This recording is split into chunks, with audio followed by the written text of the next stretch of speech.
বৃষ্টি হচ্ছে আর বাসাতে ছাদ ভর্তি কাপড় কাপড় হলো শুকাতে দেওয়া হয়েছে তো এখন ওই কাপড়গুলো এখন কি অবস্থা হচ্ছে আমি তাও জানি না। প্রচুর বৃষ্টি, বেরো হতে পারছি না। আর বাসাতে কল দেওয়া হচ্ছে, কেউই ফোন ধরছে না। মানে আমার বাসাগুলো চারতলার ছাদ থেকে যে কোথায় উড়ে গেল কাপড় চোপড়, অনেকগুলোতে ইয়ে মারা আছে,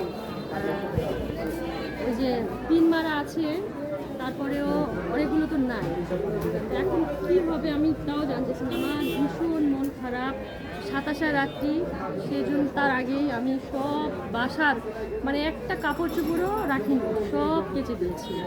এখন কী করব, আমার প্রচণ্ড মন খারাপ। বাইরে প্রচুর বৃষ্টি হচ্ছে, কিন্তু কেনাকাটা করেছি, কেনাকাটা করে এখন মন চাচ্ছে শুধু বাসাতে যাওয়ার কথা ভাবছে, আর কোনো কিছুই ভাবছে না। মন ভীষণ খারাপ। গাইস, আমি কী যে করবো ভেবে পাচ্ছি না।